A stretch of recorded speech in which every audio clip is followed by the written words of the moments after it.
मेरी यही इच्छा थी कि मेरी माँ मेरी पर्सनल दुनिया से दूर रहे, इसीलिए एक दिन गुस्से में मैंने कहा, माँ, तुम्हारी दूसरी आंख ना होने के वजह से जब तुम मेरे दोस्तों के सामने आती हो तो वो मेरा मजाक उड़ाते हैं। तुम मर क्यों नहीं जाती?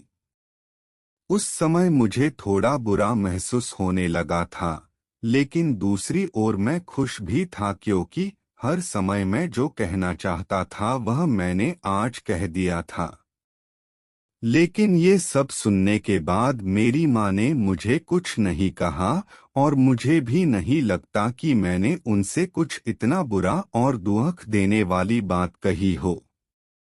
मैं इस गरीबी से और मेरी माँ से दूर कहीं जाना चाहता था। तभी से मैंने बहुत पढ़ाई की। मैंने अपनी माँ को भी छोड़ दिया और पढ़ने के लिए दूसरे शहर आया, और वहाँ के यूनिवर्सिटी में मुझे एडमिशन भी मिल गया। इसके कुछ सालों बाद मैंने वही शादी कर ली। मैंने खुद का घर भी खरीद लिया था। फिर मेरे बच्चे भी हो गए थे।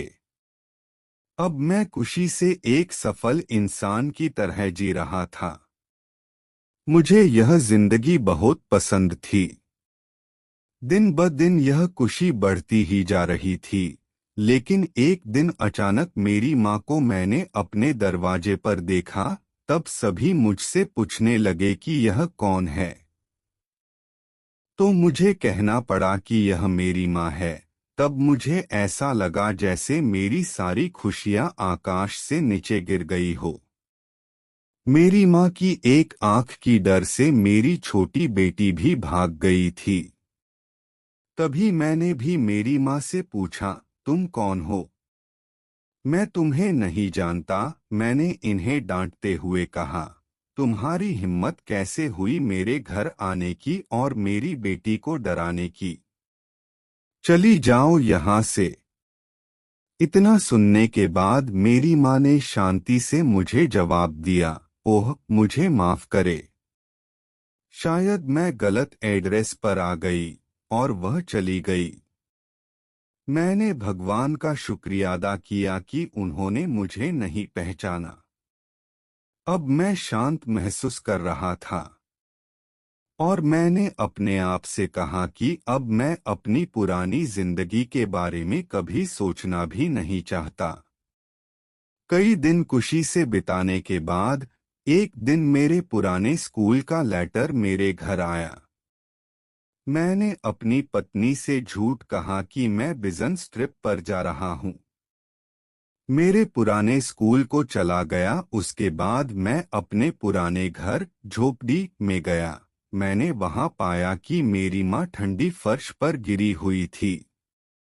ये सब देखने के बाद भी मेरी आंखों से एक आंसू तक नहीं निकला। उनके हाथों में कागज का एक टुकड़ा था। शायद वह मेरे लिए कोई पत्र ही था। उन्होंने लिखा था, मेरे बेटे, मुझे लगता है कि अब मेरे जाने का समय आ चुका है, और अब मैं तेरे घर भी नहीं आ सकती। लेकिन मैं एक बार तुम्हें देखना चाहती हूँ, तुमसे मिलना चाहती हूँ। मुझे तुम्हारी बहुत याद आती है। और जब मैंने सुना कि तुम यह अपने पुराने स्कूल में किसी काम से आ रहे हो तो मुझे काफी खुशी हुई। लेकिन मैंने निश्चय किया कि एक आंख होने की वजह से मैं तुम्हारे लिए स्कूल नहीं जाऊंगी, और मैं नहीं चाहती थी कि मुझे देखकर तुम्हें घबराहट हो। तुम्हें याद होगा कि जब तुम बहुत छोटे थे तब तुम्हारा एक एक्सीडेंट हुआ था और तुमने अपनी एक आंख खो दी थी। एक माँ होने की वजह से मैं तुम्हें एक आंख में बड़ा होता नहीं देख सकती थी, तो मैंने तुम्हें अपनी एक आंख दे दी, और आज मुझे गर्व है कि मेरा बेटा इस पूरी दुनिया को देख सकता है। तुमने जो कुछ भी किया उससे मैं कभी दुखी नहीं हुई। जितनी भी बार तुमने गुस्सा किया, मैंने अपने आप से कहा कि शायद तुम इसलिए डांटते हो क्योंकि तुम मुझसे बहुत प्यार करते हो।